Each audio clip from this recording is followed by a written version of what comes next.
దేవుడు అబ్రహాముకు అతని సంతతికి వాగ్దానము చేసిన వాగ్దాన దేశం యొక్క విస్తీర్ణత ఎంత?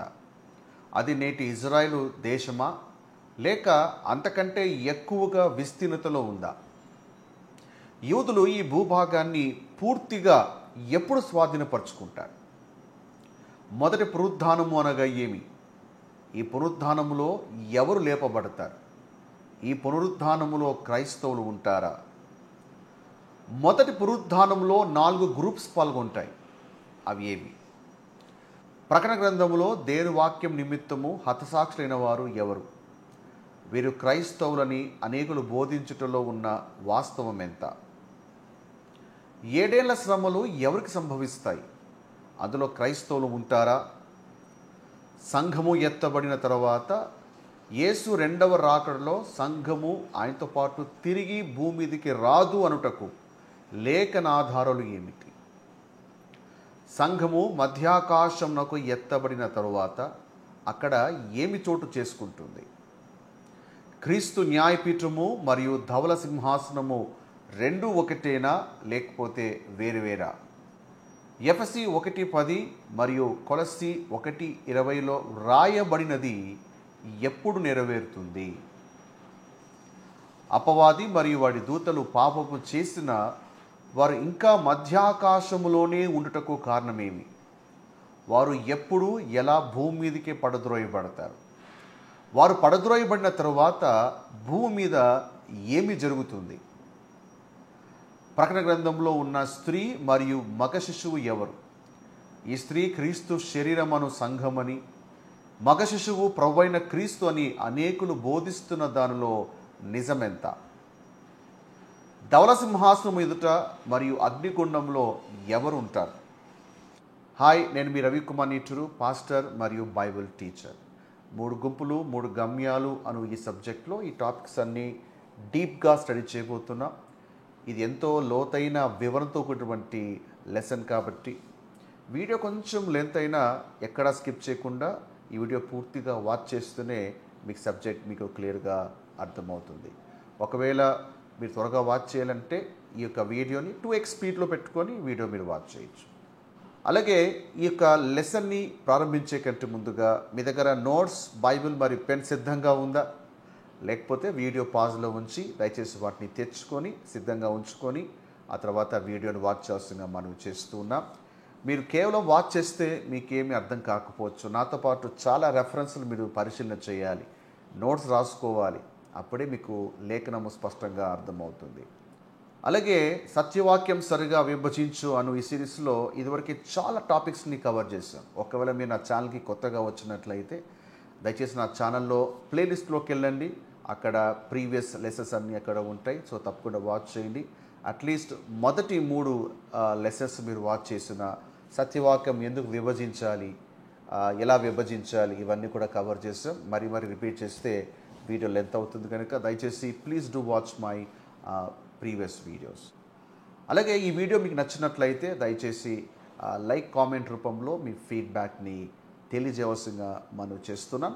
అంత మాత్రమే కాదు, మీకు సబ్జెక్ట్లో ఏ డౌట్ ఉన్నా వాటిని కింద కామెంట్ బాక్స్లో తెలియజేయండి. తప్పకుండా అక్కడ మీకు జవాబిస్తారు. Okay, so without a delay let's start our topic.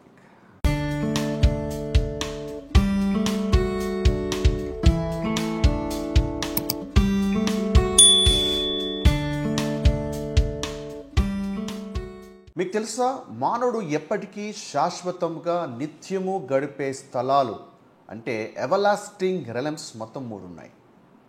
మొదటిది భూలోకము, ద ఎర్త్లీ రెలమ్. రెండవది పరలోకము, ద హెవెన్లీ రెలమ్. మూడవది అగ్నిగుండము, ద లేక్ ఆఫ్ ఫైర్. అందరూ భావిస్తున్నట్లు అందరూ ఒకే చోటుకి వెళ్ళరండి. అందరిది ఒకే గమ్యస్థానము కాదు. ఒక్కొక్క చోటుకి ఒక్కొక్క గుంపు నిర్ణయించబడింది. అంటే 3 చోట్లకి 3 గుంపులు నిర్ణయించబడ్డాయి. ఆదా మొదలుకొని 1000 ఏళ్ల పాలన వరకు ఈ భూమి మీద పుట్టిన ప్రతి వ్యక్తి ఈ 3 గుంపులో ఏదో ఒక గుంపుకి చెందిన వాడై ఉంటాడు. ఇంతకీ ఈ 3 గుంపులు ఏమిటి? ఈ 3 గుంపులో ఎవరెవరు ఉంటారు? ఏ గుంపు ఏ ఎవర్లాస్టింగ్ రెలమ్కి వెళ్తుంది? ఈ విషయాన్ని మనము డీటెయిల్గా ఈ వీడియోలో మనం చూడబోతున్నాం. So let's start with first realm. భూలోకాన్ని చూద్దాం. ఈ భూలోకాన్ని ఎవరు స్వతంత్రించుకుంటారు? భూలోకము ఎవరికి ఇవ్వబడింది? భూ సంబంధమైన రాజ్యం ఇస్తానని దేవుడు బైబిల్లో ఏ వ్యక్తికైనా ఏ గుంపుకైనా వాగ్దానము చేశాడా అంటే ఎస్, వాగ్దానం చేశాడు. ఎవరికి? అబ్రహాంకి. ఏమి వాగ్దానం చేశాడు? వాగ్దాన దేశాన్ని వాగ్దానం చేశాడు. మరి ఆ వాగ్దాన దేశము ఏమిటి?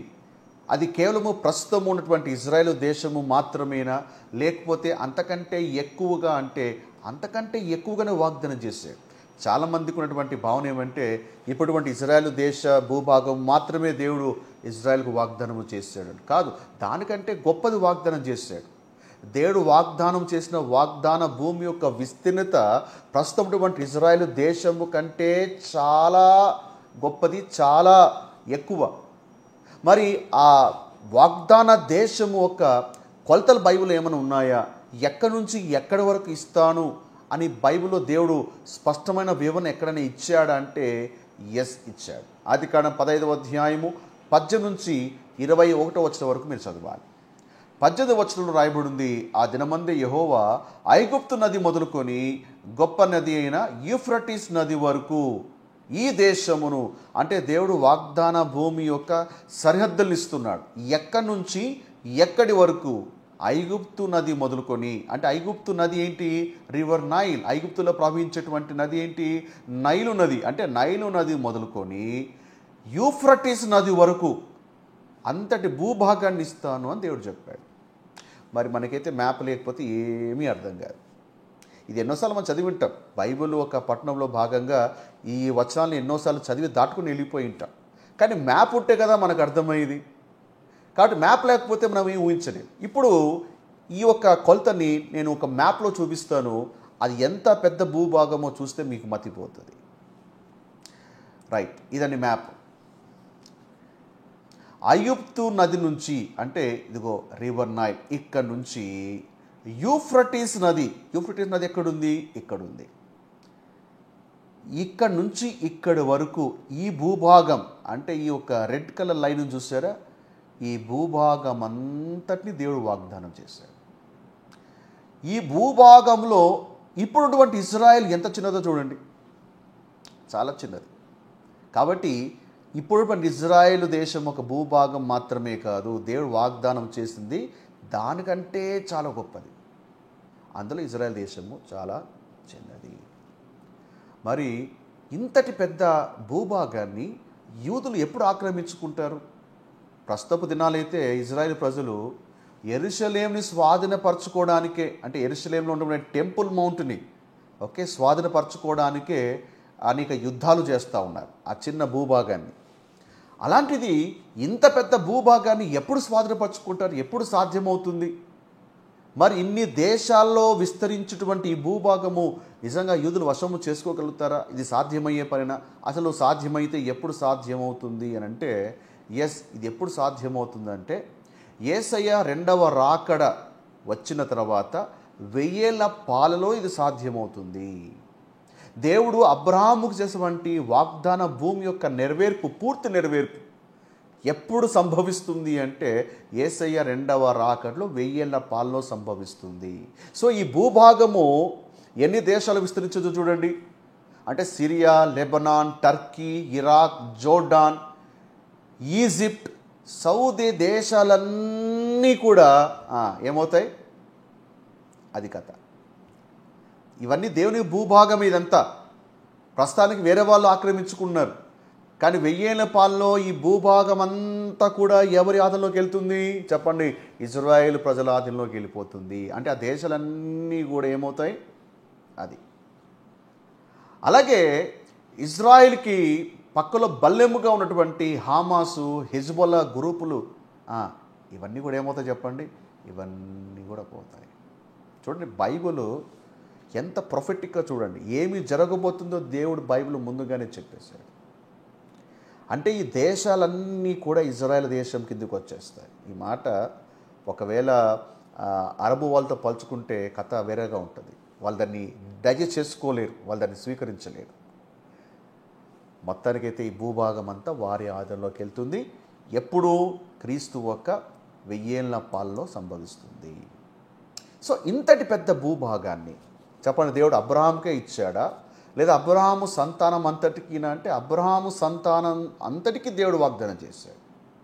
ఆదికాండం 35:12 నేను అబ్రహామునకును ఇస్సాకునకు ఇచ్చిన దేశము నీకిచ్చేదను, నీ తర్వాత నీ సంతానమునకు ఈ దేశం ఇచ్చేదను. కాబట్టి ఈ భూభాగం ఎవరికి? అబ్రహాము, ఇస్సాకు, యాకోబుల సంతతి వారికి దేవుడు వాగ్దానము చేశాడు. మరి ఈ భూభాగం అంతటినీ కూడా దేవుడు కొంతకాలమే వాగ్దానము చేశాడా, లేకపోతే ఇది నిత్యము వారికి అప్పగించబడుతుంది, అది నిత్యము వారికి ఇవ్వబడుతుంది అని చెప్పాడంటే అది నిత్యము వారికి ఇవ్వబడుతుంది, నిత్య స్వాస్థ్యముగా ఇవ్వబడుతుంది. ఆదికాండం 17:8 నిత్య స్వాస్థ్యముగా ఇచ్చి వారికి దేవుడనై ఉందునని అతనితో చెప్పాను. కాబట్టి ఈ భూభాగము దేవుడు కొంతకాలమే కాదు, ఎప్పటికీ కూడా అది వారి వశంలోనే ఉంటుంది. ఇంకో మాట చెప్పాలంటే భూమి అంతటినీ కూడా దేవుడు ఎవరికి వాగ్దానం చేశాడు అంటే మరి యూదులకు, ఇజ్రాయేలు ప్రజలకు, అబ్రహాము సంతానము అయినటువంటి ఇజ్రాయేలు ప్రజలకు వాగ్దానము చేశాడు. క్రైస్తవులకు లేకపోతే కృపాకాలంలో రక్షించబడే అన్యులకు కాదు, మనకు కాదు. ఆ విషయాన్ని అర్థం చేసుకోవాలి. ఇవన్నీ కూడా మనము నెక్స్ట్ పాయింట్లో మనం ఎక్కువగా డీటెయిల్గా మనము స్టడీ చేయబోతూ ఉన్నాం. అయితే ఈ భూసంబంధమైనటువంటి రాజ్యాన్ని స్వతంత్రించుకునేటువంటి గ్రూప్స్ మొత్తం 4 ఉన్నాయండి. 4 గ్రూప్స్ ఈ భూభాగాన్ని స్వతంత్రించుకుంటారు.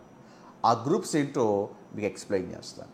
మొదటి గ్రూప్ ఎవరంటే పాత నిబంధన భక్తులు. అంటే ఆదికాండము మొదలుకొని మలాకి గ్రంథం వరకు విశ్వసించినటువంటి భక్తులు. అంటే అబ్రహాము, ఇస్సాకు, యాకోబుల సంతానం ఎవరైతే ఉన్నారో మరి ఆ భక్తులు ఈ భూభాగం స్వతంత్రించుకుంటారు. అండ్ వారితో పాటు మరి యూదా మతంలోకి మారిన యూత మత ప్రవిష్టులు కొందరు ఉంటారు. సో వాళ్ళు ఈ భూభాగాన్ని స్వతంత్రించుకుంటారు. మరి ఆదికాండం మొదలుకొని మలాకి గ్రంథం వరకు ఉన్నటువంటి ఆ భక్తులు ఎవరైతే ఉన్నారో వాళ్ళు మరణించారు కదా. ఏ విధంగా వాళ్ళు ఈ భూభాగాన్ని స్వతంత్రించుకుంటారు అంటే వాళ్ళు మరణించినప్పటికీ వాళ్ళకి పునరుద్ధానం అనేది ఉంది. దాన్నే మొదటి పునరుద్ధానము అంటారు. బైబిల్లో చాలా పునరుద్ధానాలు ఉన్నాయండి. బైబిల్లో మొత్తం పునరుద్ధానాలు 3 ఉన్నాయి. సో 3 పునరుద్ధానాలు అటువంటి ఒక టాపిక్ని ఆల్రెడీగా మనం స్టడీ చేసాం. సో దాన్ని ఇన్ఫర్మేషన్ కార్డులో ఇస్తాను, అలాగే వీడియో డిస్క్రిప్షన్ కార్డులో ఇస్తాను. ఆ వీడియో తప్పకుండా వాచ్ చేయండి. చాలామంది క్రైస్తవులు తెలిసింది ఏమంటే క్రైస్తవుల పునరుద్ధానము క్రైస్తవులు మాత్రమే లేపబడతారు. కాదు, మొత్తం 3 గుంపులు లేపబడతారు. మొత్తం 3 పునరుద్ధానాలు ఉన్నాయి. అందులో ఒక పునరుద్ధానము క్రైస్తవులది. అంటే మిగతా 2 ఎవరివి, ఎప్పుడు సంభవిస్తాయి అవన్నీ కూడా దయచేసి ఆ వీడియోలో డీటెయిల్గా కవర్ చేస్తాం. So please go to that video. So ఈ మలాకి నుంచి ఆదికాండం నుంచి మలాకి వరకు ఉన్నటువంటి మృతులు అంటే భక్తులు ఎవరైతే చనిపోయారో వాళ్ళు తిరిగి లేస్తారు. ఎప్పుడు అంటే వాళ్ళు క్రీస్తు ఒక 1000 ఏళ్ల పాల కంటే ముందు వాళ్ళు తిరిగి లేస్తారు. అంటే యేసు ప్రభువు వచ్చేస్తారు, 1000 ఏళ్ల పాలన స్టార్ట్ చేయాలి. మళ్ళీ ఆ భక్తులు లేకోకుండా 1000 ఏళ్ల పాలన ఎలా స్టార్ట్ చేస్తారు? ప్రభు చెప్పాడు మీరు ఏళ్తారని. సో వాళ్ళు ప్రభుతో ఏలాలంటే చనిపోయిన వాళ్ళు తిరిగి లేయాలి కదా. కాబట్టి వాళ్ళు తిరిగి లేస్తారు. దీన్నే మొదటి పునరుద్ధానం అంటారు, లేదా నీతిమంతుల పునరుద్ధానం అంటారు, లేదా జీవ పునరుద్ధానము అంటారు. సో మ్యాప్లో వాళ్ళు ఎప్పుడు లేస్తారో ఇక్కడ మీరు పాయింట్ చేస్తాను. ఇక్కడ వాళ్ళు లేస్తారు. ఇక్కడ వాళ్ళు లేచి వాళ్ళు ప్రభుతో పాటు 1000 ఏళ్ల పాలన చేస్తారు. ఇది మొదటి గుంపు అండి. ఇక రెండవ గుంపుకి వస్తే ఈ రెండవ గుంపు ఎవరంటే చిన్న మంద ఎవరు అంటే సంఘము స్టార్ట్ చేసండి ఒక 10 మంది 20 మంది ఆత్మలు ఉంటాయి చూసారా, వాళ్ళని చిన్న మంద అంటారండి. వాళ్ళు కాదు చిన్న మంద. నీకేదో చిన్న చర్చ్ ఉంది కాబట్టి ఇది చిన్న మంద, ఒక 20 మంది 30 మంది ఉన్నారు కాబట్టి ఇది నువ్వు ఒక చిన్న మంద అనుకుంటే నువ్వు పప్పులో కాలేసినట్టే. చిన్న మంద మనము కాదు. చిన్న మంద ఎవరో బాగా తెలుసుకోవాలి. సువార్తలో యేసుని మెస్సైగా విశ్వసించిన అతి చిన్న గుంపునే చిన్న మంద. మంద అంటే ఎవరంటే గొర్రెలు. మందలు ఉంటాయి, గొర్రెలు ఉంటాయి. క్రైస్తవులు గొర్రెలు కాదు. ఆల్రెడీగా దాని మీద కూడా మనము టాపిక్ని చేసాం. క్రైస్తవులు గొర్రెలు కాదు. గొర్రెలు ఎవరు, మేకలు ఎవరు, దాని యొక్క వీడియో కూడా చేస్తాం. దాని యొక్క లింక్ కూడా మీకు ఇస్తాను. ప్లీజ్ డూ వాచ్ మిస్ అయితే. చిన్న మంద ఎవరంటే సువార్తలో యేసుని మెస్సయ్య అంటే రాజు, యేసు మెస్సయ్యగా విశ్వసించిన అతి చిన్న గుంపే ఒక చిన్న మంద. లూకా సువార్త 12వ అధ్యాయం 32వ వచనం చూడాలి. చిన్న మంద భయపడుకుడి, మీకు రాజ్యం అనుగ్రహించుటకు మీ తండ్రికి ఇష్టమై ఉన్నది. సో చిన్న మందకి ఏం వాగ్దానము చేయబడింది? రాజ్యము వాగ్దానము చేయబడి ఉంది.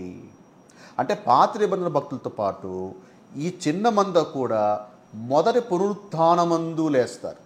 ఆ పునరుత్థానంలో లేచి క్రీస్తు ఒక 1000 ఏళ్ల పాలలోకి ప్రవేశిస్తారు. ఓకే, ఇది రెండవ గుంపు. ఇక్కడ మీకు ఒక విషయం చెప్పాలి. 2 స్క్రిప్చర్స్ మీకు ఎక్స్ప్లెయిన్ చేస్తాను. ఇప్పుడు ఆ స్క్రిప్చర్స్ మీకు ఇంకా క్లియర్గా మీకు అర్థమవుతాయి. లూకా సువార్త 14వ అధ్యాయం 13-14 వచనాలు చూసినట్లయితే, నీ విందు చేయనప్పుడు బీదలను, అంగహీనులను, కుంటివారును, గుడ్డివారిని పిలవాలి. ఎవరు పిలవాలి? ఇలాంటి వారిని పిలవండి. ధనవంతులు కాదు, ఇలాంటి వారిని పిలవండి. నీకు ప్రత్యుపకారము చేయుటకు వారికి ఏమీ లేదు కనుక నీవు ధన్యుడవు. ఇప్పుడు వాళ్ళకి నువ్వు పిలిచిన వాళ్ళకి విందు చేయి, వాళ్ళకి ప్రత్యుపకారము చేయలేరు.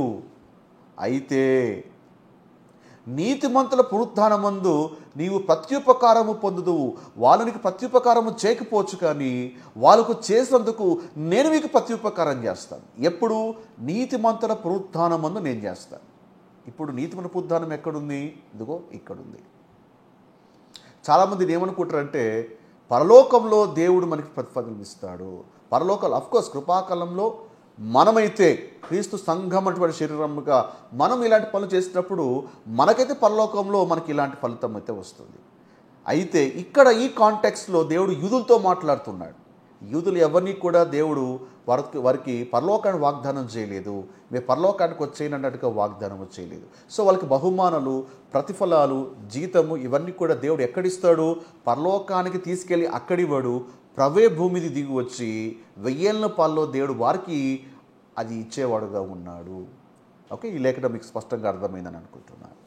అందుకే ఇక్కడ నీతిమంతుల పునరుద్ధానము ఎప్పుడు జరుగుతుందో తెలుసుకోవాలి. ఇది నీతిమంతుల పునరుద్ధానము, క్రైస్తవుల పునరుత్థానము కాదు, అది గుర్తుపెట్టుకోవాలి. క్రైస్తవుల పునరుద్ధానము వేరు, చర్చ్ యొక్క రిజరక్షన్ వేరు, నీతిమంతుల పునరుద్ధానము వేరు.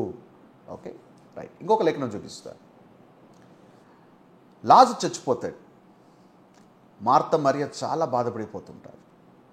అప్పుడు యేసు ప్రభువారు ఒక మాట అంటాడు. యేసు, నీ సహోదరుడు మరలా లేచునని ఆమెతో చెప్పగా మార్త ఏమంటుంది తెలుసా?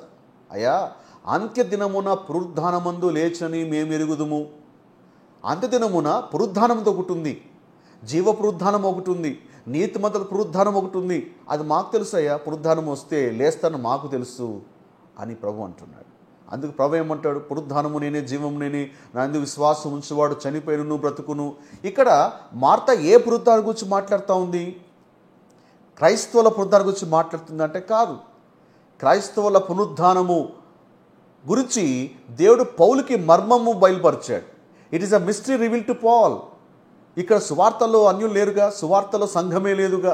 ఇక్కడ ఉన్నటువంటి పునరుద్ధానము సంఘ పునరుద్ధానము కాదు, ఇది యూదుల పునరుద్ధానం. చాలామంది బరియల్ టైంలో ఈ స్క్రిప్చర్ చదువుతూ ఉంటారు. ఏమని? నా యందు విశ్వాసం ఉంచువాడు చనిపోయిన బ్రతుకును అని. ఈ స్క్రిప్చర్ ఎవరికి సంబంధించింది? యూదులకు సంబంధించినది. Okay, right. సో ఈ యొక్క భూలోక రాజ్యంలో పాల్గొనేటువంటి రెండవ గుంపు ఎవరంటే చిన్న మంద. ఆ తర్వాత మూడవ గుంపు ఎవరంటే 7 ఏళ్ల శ్రమలలో హతసాక్షులైనటువంటి వాళ్ళు. సంఘం ఎత్తబడినాక 7 ఏళ్ల శ్రమలు మొదలవుతుంది. ఆ 7 ఏళ్ల శ్రమలలో యేసు గురించి, యేసు విషయమై సాక్ష్యం ఇస్తారు. ఆ సాక్ష్యం ఇచ్చేవారు ఎవరంటే క్రైస్తవులు కాదు, యూదులు. చాలామంది ఇక్కడ సాక్ష్యం ఇచ్చేవారు క్రైస్తవులని, ఆ సాక్ష్యం ఇస్తూ ఉండగా ప్రభు కొరకు క్రైస్తవులు అనేకులు హతసాక్షులు అవుతారని చాలామంది బోధ చేస్తున్నారు. దయచేసి అర్థం చేసుకోవాలి. ఇక్కడ ఉన్నటువంటి హతసాక్షులు ఎవరైతే ఉన్నారో వాళ్ళు క్రైస్తవులు కారు, వాళ్ళు యూదులు. చాలా లేఖనాలు మనం చూడబోతున్నాం. సో వాళ్ళు అలాగ సాక్ష్యం ఇస్తుండగా శిరచ్ఛేదం చేయబడతారు. వారి ఆత్మలను చూచిది అని యోహాన్ అంటున్నాడు. వారు బ్రతికిన వారే 1000 సంవత్సరములు క్రీస్తు కూడా రాజ్యము చేసిరి. ఆలోచన చూడండి. ఈ మొదటి పునరుద్ధానములో పాలు గలవారు ధన్యులు, పరిశుద్ధులై ఉందురు. ఇటు వారి మీద రెండవ మరణముకు అధికారం లేదు. వీరు దేవునికి క్రీస్తుకు యాజకులై క్రీస్తు కూడా 1000 సంవత్సరములు రాజ్యము చేయుదురు. ఎవరు రాజ్యం చేస్తాను? క్రైస్తవులా? కాదు, అప్పటికే సంఘం ఎత్తబడి ఉంటుంది. ఎత్తబడిన సంఘం భూమి మీదకి తిరిగి రాదు. అది కూడా మనం చూడబోతున్నాం. ఇక్కడ పునరుద్ధానము చెంది క్రీస్తు పాటు రాజ్యము చేస్తున్నది ఎవరంటే ఇదిగో యూదులు. ఇక్కడ యాజకులు ఎవరంటే యూదులు. క్రైస్తవులు యాజకులు కారు, గుర్తుపెట్టుకోవాలి. చాలామంది ఉన్నటువంటి భావన ఏమంటే పాస్టర్లు యాజకులు, లేకపోతే కొత్త నిబంధన ఉన్నటువంటి భక్తులందరూ యాజకులు అన్నట్టుగా చాలామంది బోధిస్తున్నారు. సో మొదటి పేతురు పత్రిక, రెండవ పేతురు పత్రికను రైట్లీ డివైడ్ చేసి నేను బోధించాను. వాటి లింక్స్ కూడా నేను కింద ఇస్తాను. దయచేసి ఆ వీడియో మీరు వాచ్ చేస్తే మీకు అర్థమవుతుంది. సో క్రైస్తవులు ఎవరు యాజకులు కారు, పాస్టర్లు యాజకులు అసలుకే కారు. ఆ విషయాన్ని అర్థం చేసుకోవాలి. ఇక్కడ యాజకులుగా ఉంటూ పాలన చేసేది ఎవరంటే యూదులు అనే విషయాన్ని అర్థం చేసుకోవాలి. మరి ఎలా చెప్పగలుగుతాము అంటే దానికి చాలా ఆధారాలు ఉన్నాయి. ఒక 2 వచనాలు మీకు చూపిస్తాను. ఎందుకంటే టాపిక్ మన ఇది కాదు. ఇదే టాపిక్లో వెళ్ళిపోతే మన సబ్జెక్ట్ డిబేట్ అవుతాం. ప్రకటన 12వ అధ్యాయం 17వ వచనం చూసినట్లయితే, అగడా సర్పము ఆగ్రహము తెచ్చుకొని దేవుని ఆజ్ఞలు గైకొనుచు యేసు గురించి సాక్ష్యం ఇచ్చుచున్న ఉన్నవారైన ఆమె సంతానంలో శేషించిన వారితో, అంటే మరి ఇజ్రాయేల్ ప్రజలు కొంతమంది ఏంటంటే లేచి యేసు గురించిటువంటి సాక్ష్యం ఇస్తుంటారు. వారు దేవుని ఆజ్ఞలు గైకొనుచుంటాడు. ఆజ్ఞలు అంటే లా, కమాండ్మెంట్స్. సో మళ్ళా ఆజ్ఞలు, కమాండ్మెంట్స్ ఎప్పుడు మళ్ళీ అమల్లోకి వస్తాయి? సంఘం ఎత్తబడిన తర్వాత. కృపాకాలంలో ఆజ్ఞలు లేకపోతే కమాండ్మెంట్స్ ఇవేవి కూడా అమలులో లేవు. మోషే ధర్మశాస్త్రము లేదు. ధర్మశాస్త్రము కృపాకాలంలో వర్తించదు. ఒకసారి ఈ వచనాలన్నీ కూడా చూస్తే మీకు అర్థమవుతుంది. మీరు వీడియో పాస్ చేసి చూడండి ఒకసారి. పౌలు సువార్త ప్రకారంగా మోషే ధర్మశాస్త్రము కృపాకాలంలో వర్తించదు. మోషే ధర్మశాస్త్రాలు ఏముంటాయి? ఆజ్ఞలు ఉన్నాయి, అవి ఏవి కూడా వర్తించవు. కానీ ఇక్కడ వీళ్ళు ఆజ్ఞలు గైకొట్టారంటే ఇక్కడ క్రైస్తవులు అయితే కారుగా, సంఘం అప్పటికే ఎత్తబడి ఉంటుంది కదా. ఆలోచించండి. ఇంకొక వచనం చూద్దాం. ప్రకటన గ్రంథము 14వ అధ్యాయం 12వ వచనం, దేవుని ఆజ్ఞలను యేసు గురించిన విశ్వాసం గైకొనుచున్న పరిశుద్ధుల ఓర్పు ఇందులో కనపడును. అంటే వీళ్ళు ఏం చేస్తారు? దేవుని ఆజ్ఞలు ఫాలో అవుతున్నారు. They are keeping the law. Law మళ్ళీ ఎప్పుడు వస్తుంది? హీబ్రూ టు రెవల్యూషన్, ఆ పీరియడ్లో మళ్ళా లా అనేది అమల్లోకి వస్తుంది. ఎప్పుడు సస్పెండ్ అయింది? యూదుల ప్రోగ్రామ్ సస్పెండ్. ఎప్పుడైతే వాళ్ళు పరిశుద్ధాత్మను ఎదిరించి యూదులు స్టెఫెన్ రాళ్ళతో కొట్టారో వాళ్ళ కింగ్డమ్ ప్రోగ్రామ్ ఆగిపోయింది. లా అనేది అక్కడ ఆగిపోయింది. కృపాకాలంలో అది లేదు. మళ్ళా సంఘం ఎత్తబడిన తర్వాత, ఆ తర్వాత హీబ్రూ టు రెవల్యూషన్ మళ్ళా లా అనేది మళ్ళా ఎన్ఫోర్స్ అవుతుంది. సో ఇక్కడ ఈ ఆజ్ఞలు గైకొన్నది ఎవరంటే ఇక్కడ క్రిస్టియన్స్ కాదు, ఇక్కడ యూదులు. ఇక్కడ పరిశుద్ధులు అని ఎవరి గురించి మాట్లాడబడుతుందంటే ఇక్కడ మన గురించి కాదు, అప్పుడున్నటువంటి యూదులు వాళ్ళ గురించి మాట్లాడుతుంది. కానీ ఆ విషయాన్ని అర్థం చేసుకోవాలి. లేదండి 7 ఏళ్ల శ్రమ కాలంలో క్రైస్తవులు కూడా ఉంటారని బోధించే వాళ్ళు చాలామంది ఉన్నారు. Pre tribulation, mid tribulation, post tribulation అని క్రైస్తవం ఇలా 3 గ్రూప్స్గా డివైడ్ అయిపోయింది. కొందరు ఏమంటారంటే శ్రమలు కంటే ముందే సంఘం ఎత్తబడుతుందని, కొందరు లేదు సంఘము శ్రమ గుండా వెళ్తుండగా మధ్యలో అంటే 3.5 years అయిన తర్వాత మహాశ్రమల కంటే ముందే ఎత్తబడుతుందని బోధించే వాళ్ళు ఉన్నారు. కొంతమంది సంఘం ఎత్తబడిదే లేదండి, 7 ఏళ్ల శ్రమ గుండా వెళ్ళి నేరుగా క్రీస్తు రాజ్యములో ప్రవేశిస్తుంది అని బోధించే వాళ్ళు చాలామంది ఉన్నారు. ప్లీజ్ అండర్స్టాండ్, సంఘము 7 ఏళ్ల శ్రమకాలంలో ఉండదు, అప్పటికే ఎత్తబడి ఉంటుంది.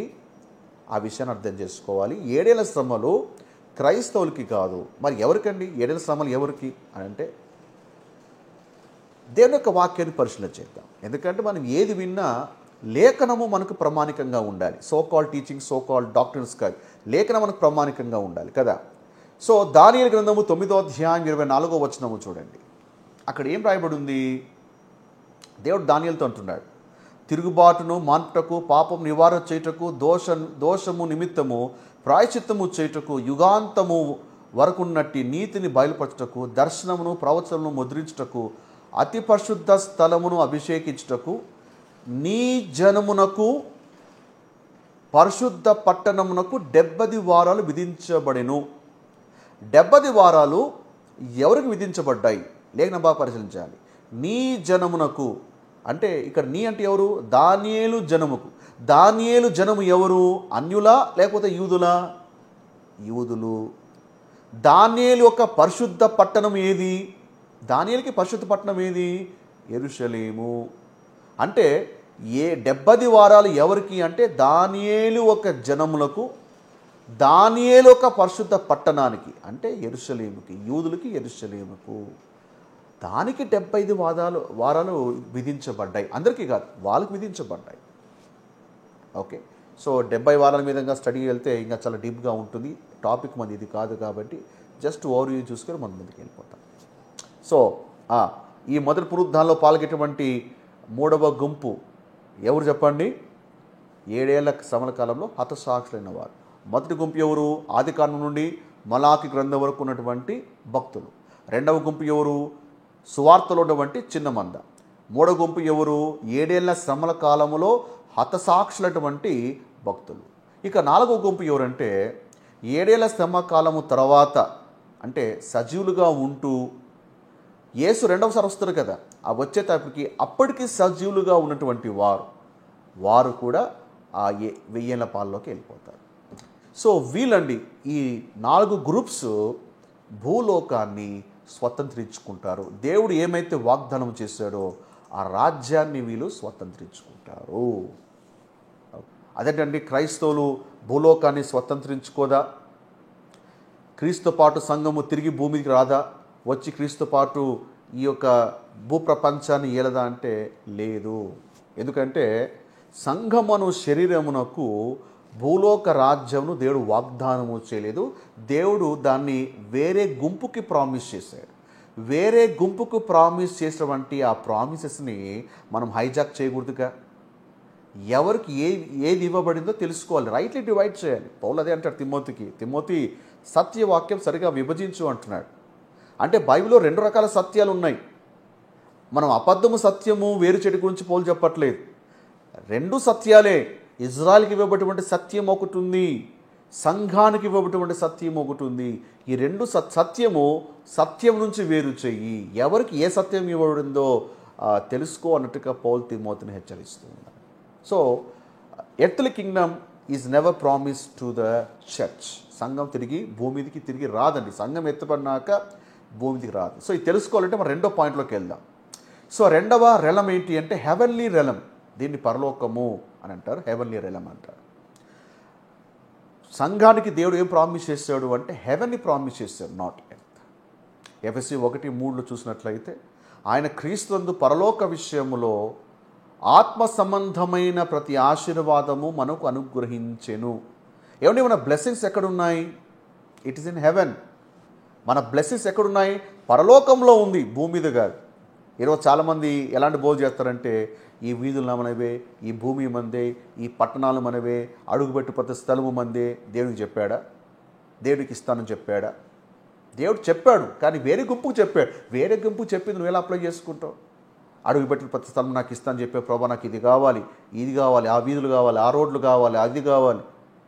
ఓ పని క్లెయిమ్ చేస్తున్నావు కదా, ఎంఆర్ఓ ఆఫీస్కి వెళ్ళి ఒక అప్లికేషన్ పెట్టి జాషువా 1st చాప్టర్ ప్రకారంగా అడుగుపెట్టి ప్రతి స్థలం నాది అని చెప్పాడు కాబట్టి నా ఊరంతా తిరిగాను, ఈ ఊరంతా నా పేరు మీద రాయండి అని ఎంఆర్ఓకి ఒక అర్జీ పెట్టు, నీకు ఇచ్చేస్తాడా? నో. లేదా ఇజ్రాయెల్ దేశానికి వెళ్ళి నేను కూడా మరి దేవుని బిడ్డనే, ఇది నాకు వర్తిస్తుంది, ఇది నాది అని చెప్పేసి అప్లై చేయి, వర్తిస్తుందా? నో. దేవుడు ఇస్తా అని చెప్పేటువంటి గుంపు వేరే ఉందండి. మన యొక్క బ్లెస్సింగ్స్ ఎక్కడున్నాయి? భూమి మీద కాదు. పౌలు అదే అంటాడు, మీరు పైన వాటి ఎతకండి, భూమి మీద ఎతకద్దండి. యూదులకైతే భూమి వాగ్దానం చేయబడింది. అందుకే దేవుడు వాళ్ళతో ఎప్పుడు మాట్లాడినా భూ సంబంధమైన వాటి గురించే మాట్లాడాడు. పట్టణాల గురించి, గ్రామాల గురించి, సరిహద్దుల గురించి. ఏమంటే ఎక్కువగా వాళ్ళతో ఎర్త్లీ థింగ్స్ మాట్లాడు, కానీ వారితో ఎప్పుడు కూడా హెవెన్స్కి సంబంధించినది ఏది కూడా వారితో మాట్లాడలేదు అని గుర్తుపెట్టుకోవాలి. మన బ్లెస్సింగ్స్ ఎక్కడున్నాయి? హెవెన్లో ఉన్నాయి. ఈరోజు చాలామంది ఎక్స్ట్రీమ్ టీచింగ్స్లో తీసుకెళ్ళి ప్రజల్ని భ్రమపరుస్తుంటారు, మోసం చేస్తూ ఉంటారు. ఇవంతా కూడా మనదే అని. మన బ్లెస్సింగ్స్ ఎక్కడున్నాయి చెప్పండి? నా మాట నమ్మకండి, బైబిల్ చూడండి, బైబిల్లో ఉంటే వచనాన్ని నమ్మండి. పరలోక విషయంలో ఇట్స్ ఇన్ హెవెన్. మన బ్లెస్సింగ్స్ ఎక్కడున్నాయి? మన బ్లెస్సింగ్స్ ఫిజికలా, స్పిరిచువలా? ఆత్మ సంబంధమైన ప్రతి ఆశీర్వాదం. ఇజ్రాయెల్కి ఇవ్వటువంటి ఆశీర్వాదము అది భౌతిక సంబంధమైనటువంటి ఆశీర్వాదం.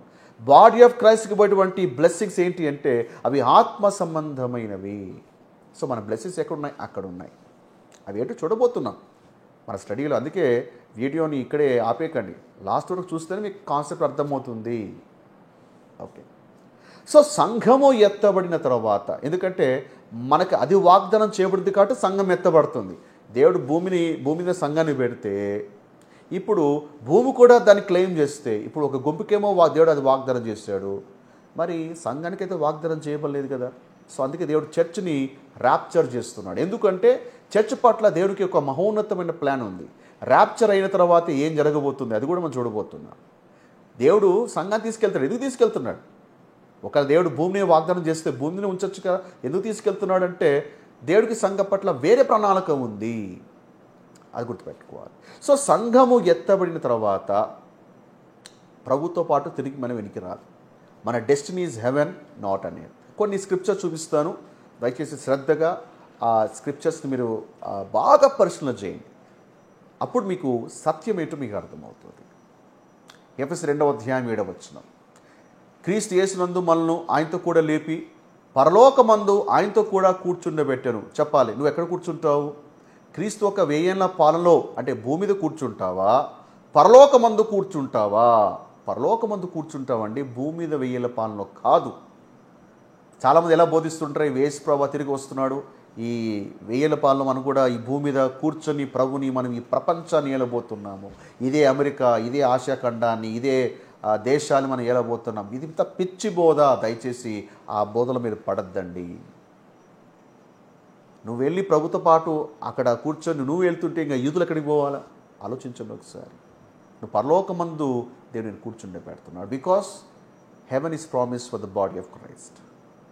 2 కొరింథీ 5:1 భూమి మీద మన గుడారము ఈ నివాసము శిథిలమైపోయినను చేతి పని కాక దేవుని చేత కట్టబడినది నిత్యమైనది అయిన నివాసము పరలోకమందు మనకున్నదని ఎరుగుదుము. చెప్ప, నీ నివాసం ఎక్కడుంది? భూమి మీదనా పరలోకమందున? పరలోకమందు ఉందండి దేవుడు. అందుకే నేను అక్కడ తీసుకెళ్తున్నాడు. బాడీ ఆఫ్ క్రైస్ట్ యొక్క పర్పస్ అది, నీ డెస్టినీ అది. అందుకే దేవుడు అక్కడ తీసుకెళ్తున్నాడు. అర్థమవుతుందా? లేదండి అక్కడ తీసుకెళ్తారండి, కానీ ఆ తర్వాత మరలా యేసు ప్రభువారు తిరిగి వస్తున్నప్పుడు మనల్ని వెంట పెట్టుకొని ఆయన భూమి మీదకి వస్తాడండి. మనం అక్కడ పరలోకంలో ఎక్కువ కాలం ఉండమండి, మళ్ళీ భూమి మీదకే వచ్చేస్తాము. విన్నారా? ఈ బోధ మీరు చాలాసార్లు వినే ఉంటారు. చాలా చోట్ల చాలామంది ఇదే బోధిస్తూనే ఉంటారు. నిజమా? లేఖనాన్ని పరిశీలన చేద్దాం. మన అపోస్తుడైనటువంటి పౌలుని అడుగుదాం. ఎందుకంటే అన్యులకు అపోస్తలుడు ఎవరు? పౌలు. సో పౌలు యొక్క 13 పత్రికలే సంఘానికి పునాది కదా. కాబట్టి పౌలు అడుగుదాం, పౌలు గారు పరలోకంలో దేవుడు కొంతకాలమే పెట్టి మళ్ళా ప్రభువు మనలందరినీ కూడా మమ్మల్ని వెంట పెట్టుకొని భూమికి వస్తాడా, లేదా అక్కడే ఉంటామా, మీరు చెప్పండి అని అడిగితే పౌలు గారు ఏమంటారు తెలుసా? 1 తెస్సలోనిక 4:16-17 ఆమెతో సజీలమై నిలిచి ఉండు మనము వారితో కూడా ఏకముగా. వారితో అంటే ఎవరు? మొదట చనిపోయిన వాళ్ళు తిరిగి లేస్తారు, వారితో పాటు మనం కూడా ఏకముగా ప్రభువుని ఎదుర్కొనుటకు ఆకాశ మండలముకు మేఘల మీద కొనిపోబడతాము. యూదుల కొరకైతే ప్రభువే స్వయంగా వస్తున్నాడు. యూదులు ప్రభువు వద్దకు వెళ్ళరు, ప్రభువే వారి కోసం వస్తున్నాడు. అయితే సంఘ విషయంలో అయితే మనమే ప్రభువుని ఎదుర్కొటకు ఆకాశ మండలం మీదికి కొనిపోబడుతున్నాము. హల్లెలూయా. అండ్ కాగా మనము సదాకాలము ప్రభుతో కూడా ఉందము. సదాకాలం ఎక్కడ? ఆకాశ మండలకు మేఘల మీద కొనిపోబడ్డావు చూసావా, ఆ తర్వాత సదాకాలము అక్కడే ప్రభుతో ఉంటాం. సదాకాలం అన్నమాట గమనించండి. సో మనము పరలోకంలో ఉండేది టెంపరీ కాదు, పర్మనెంట్. ఆ విషయాన్ని గమనించాలి. లేదండి ప్రభుతో పాటు మనం తిరిగి వస్తామండి అని ఇంకా అదే నమ్ముతున్నారా? ఇంకొక వచనం ఇస్తాను. ఇది ఇంకొక పవర్ఫుల్ స్క్రిప్చర్ అండ్ ఎవిడెన్స్. ఇది బాగా పరిశీలన చేయండి. ఫిలిప్పీ 3:20 మన పౌరస్థితి పరలోకమందున్నది. అంటే సిటిజన్షిప్ చెప్పండి, ఎక్కడుంది? భూమి మీదనా పరలోకంలో? పరలోకమందు ఉన్నది. అక్కడ నుండి ప్రభు అయిన యేసు క్రీస్తు అను రక్షకు నిమిత్తము కనిపెట్టుకొని ఉన్నాం. ఏమంటే యేసు ప్రభు కోసము నువ్వు ఎక్కడి నుంచి కనిపెట్టుకున్నావు? భూమి నుంచి కనిపెడుతున్నావా, లేదా అక్కడి నుండి కనిపెడుతున్నావా? అక్కడి నుండి కనిపెడుతున్నావు. అంటే నువ్వు ఎత్తబడిన తర్వాత నీ పరిస్థితి పరలోకం ఉంది కాబట్టి నువ్వు అక్కడికి ఎత్తబడుతున్నావు. ఆ తర్వాత ఎత్తబడిన తర్వాత యేసు ప్రభువారు మరి 1000 ఏళ్ల పాల కొరకు భూమి మీదకి దిగి వస్తున్నాడు. దిగి వచ్చినటువంటి ప్రభు కొరకు నువ్వు కనిపెట్టుకున్నావు.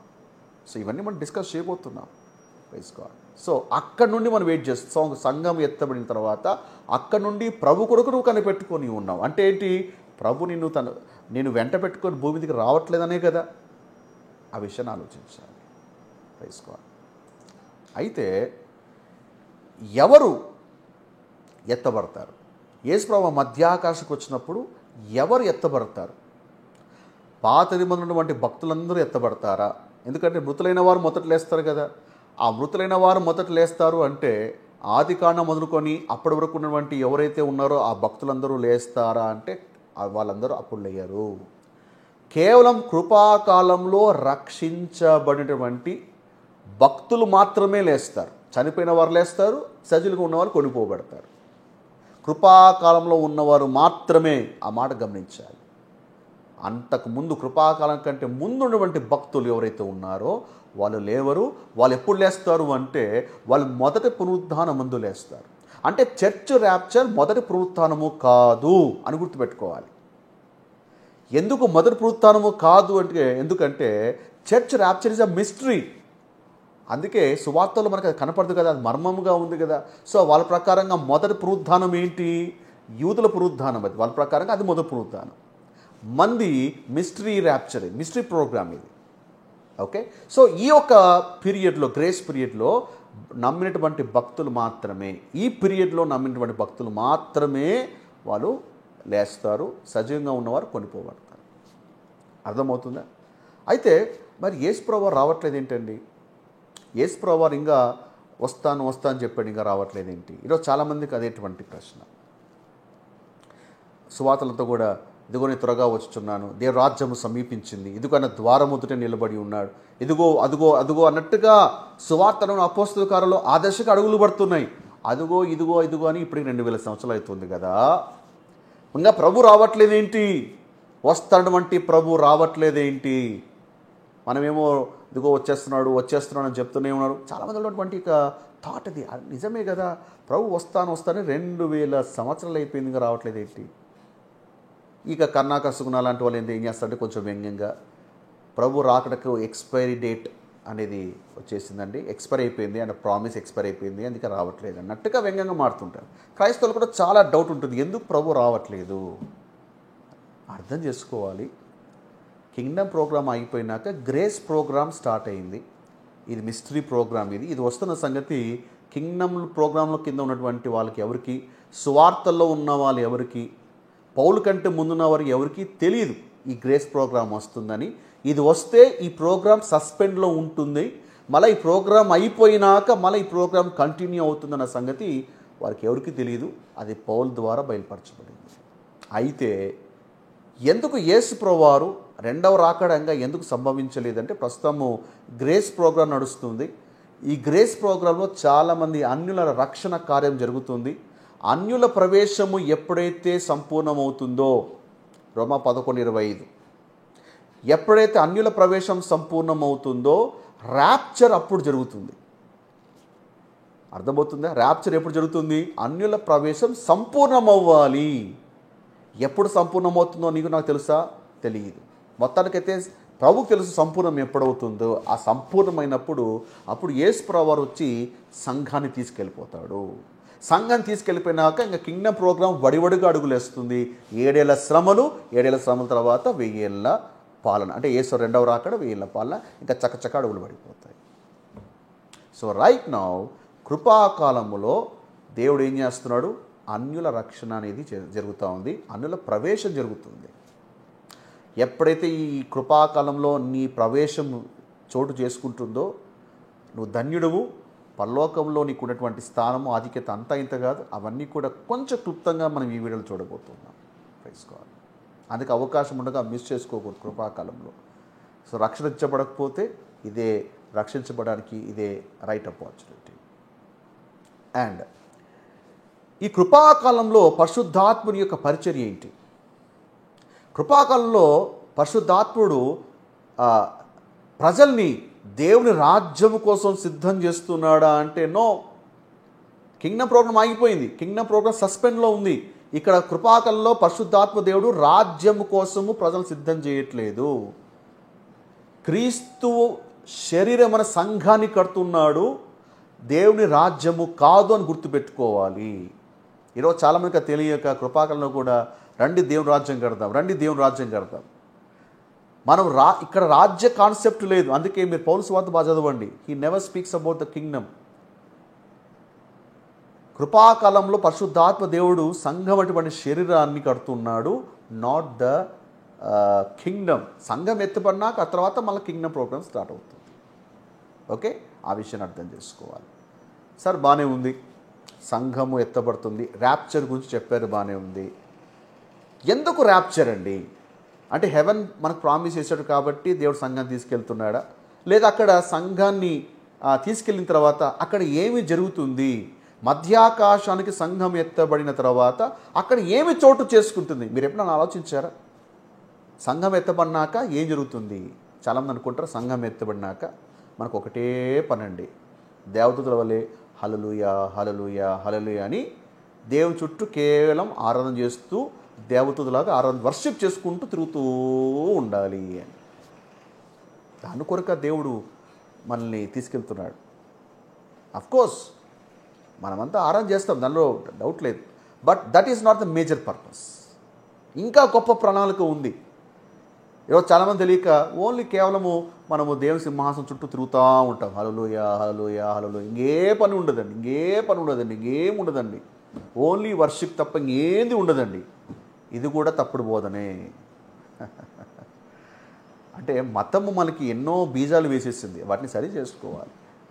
నేను కేవలం ఆరాధన చేయడానికి మాత్రమే దేవుడు నిన్ను పైకి సంఘాన్ని కొడిపోతున్నాడా అంటే కాదు. దానికంటే ఇంకా గొప్ప ప్రణాళిక ఏదో ఉంది, దాన్ని తెలుసుకోవాలి. బైబిల్లో కొన్ని క్లూస్ ఉన్నాయి, ఆ క్లూస్ని మనం బాగా పరిశీలన చేద్దాం. అందుకే బైబిల్ బాగా చదవాలి. కొన్ని స్క్రిప్చర్స్ చెప్తాను, వాటిని ఓపెన్ చేసి వాటి పరిశీలన చేయండి. సో సంఘము మధ్యాకాశానికి ఎత్తబడిన తర్వాత అక్కడ ఏం జరుగుతుంది అంటే, అక్కడ క్రీస్తు న్యాయపీఠం అనేది ఉంటుంది. ఆ న్యాయపీఠము దగ్గర మనమందరం నిలబడాలి. మనమందరము దేవుని న్యాయపీఠం ఎదుట నిలుతాము. సో సంఘం ర్యాప్చర్ అయినాక ఏం జరుగుతుంది? నేరుగా దేవుని న్యాయపీఠం దగ్గర నిలబడాలి. 2 కొరింథీ 5:10 మనమందరము క్రీస్తు న్యాయపీఠం ఎదుట ప్రత్యక్షము కావాలి. ఎందుకు మనం న్యాయపీఠం నిలబడతాం? నరకానిక స్వర్గానిక అని దేవుడు తీర్పు తీర్చడానిక కాదు. ఆల్రెడీగా ఆ తీర్పులోంచి మనం దాటేస్తాం. అక్కడ ఎందుకు నిలబడతామంటే దేహముతో జరిగించిన వాటి విషయమై ఫలము పొందడానికి, అవి మంచివైనా సరే చెడ్డవైనా సరే వాటి ఫలము పొందడానికి అక్కడ మనం నిలబడతాం. అక్కడ రివార్డ్ ప్రోగ్రామ్ ఉంటుంది. ఓకే, అక్కడ బహుమతులు అందించబడతాయి, రివార్డ్స్ అందించబడతాయి. అర్థమవుతుంది. ఇది ఆల్రెడీగా మనము ప్రీవియస్ లెసన్స్లో దీన్ని ఆల్రెడీగా కవర్ చేసాం కాబట్టి ఎక్కువగా దీని గురించి నేను చెప్పట్లేదు. సో అక్కడ నిలబడిన తర్వాత ఏమవుతుంది? 1 కొరింథీ 3:11-15 ప్రకారంగా, వేడితో అయితే నువ్వు కట్టుకుంటావో అవి విలువైనవైతే నీకు జీతం లభిస్తుంది. పలికి మాట వాటి చేత నీ జీతం కట్టుకున్నట్లయితే అవన్నీ కూడా కాల్చివేయబడతాయి, నీకు నష్టం కలుగుతుంది. అయితే నువ్వు మాత్రము అగ్ని నుంచి తప్పించుకున్నట్టుగా తప్పించుకొని పరలోకానికి వస్తావు. పలికిమాల వాటితో ఏమైతే కట్టుకున్నావో గడ్డి కొయ్య వాటితో కట్టుకుంటావో చూస్తావా, వ్యర్థమైన వాటితో కట్టుకున్నా వాటికి దేవుడు జీతం ఇవ్వడు. అందుకే క్రైస్తవ జీవితంలో దేవుడు దేనికి జీతం ఇస్తాడో దాన్ని బట్టి మనం కట్టుకోవాలి. పౌలు సువార్తల మీద మనం కట్టుకోవాలి, రైట్ డాక్టరీ మీద కట్టుకోవాలి. వ్యర్థమైన వాటి మీద కట్టుకుంటే అవన్నీ కూడా కాల్చివేయబడతాయి. So doctrine is very very important. అదేం విచారమో చూడండి. క్రైస్తవులకు ఉన్నటువంటి సమస్య ఏమంటే డాక్టర్ల విషయంలో ఏమాత్రం శ్రద్ధ చూపించారు. అంతా వాక్యమే అండి, అంతా సువార్తనే అండి, అంతా బైబిలే అండి, అంతా బోధనే అండి, ఏదైనా మనకే అండి, అన్నీ తీసుకుంటారు. కాదు కాదు కాదు. పౌలు చాలా స్పష్టంగా చెప్తున్నాడు, ఈ సువార్త కాక మరి ఒక సువార్త దేవదూత ప్రకటించిన శాపగ్రస్తుడే. కాబట్టి క్రైస్తవులుగా ఏం చేయాలి? మన బోధ అంతా కూడా పౌలు పత్రికల మీద కట్టుకోవాలి. ఎందుకంటే అదే చర్చ్ డాక్టరీన్. అది కాకుండా వేరే వాటితో కట్టుకున్నామంటే అవన్నీ కూడా కాల్చివేయబడతాయి, దానికి జీతము ఇవ్వబడదు. నీ టీచింగ్ కూడా, నీ ప్రసంగానికి, నీ సేవకు జీతం రావాలి అంటే ఆ ప్రసంగము, ఆ పరిచర్య పౌలు పత్రికల ఆధారము చేసుకొని చేస్తున్నావా అయితేనే నీకు జీతం. లేకపోతే వ్యర్థమైన ప్రసంగాలు, లా అండ్ గ్రేస్ కలిపి కొడుతున్నటువంటి ప్రసంగాలకి, పిచ్చబాడి బోధ చేస్తూ నువ్వు కన్ఫ్యూజ్ జనాలను కన్ఫ్యూజ్ చేసినటువంటి ఆ బోధకి, ఆ ప్రయాసకి, ఆ సేవకి జీతం ఇవ్వబడదు. నా మాట కదా, పౌలు చెప్తున్నటువంటి మాటలేమన్నీ కూడా. సరే, సో సంఘం ఎత్తబడిన తర్వాత ఏమవుతుంది? అక్కడ క్రీస్తు న్యాయపీఠం దగ్గర రివార్డ్స్ ఇవ్వబడతాయి, అక్కడ బహుమానులు ఇవ్వబడతాయి, అక్కడ మనకి గ్లోరీస్ ఇవ్వబడతాయి, సింహాసనాలు ఇవ్వబడతాయి, కిరీటాలు ఇవ్వబడతాయి. చదివారా పౌలు పత్రికలు?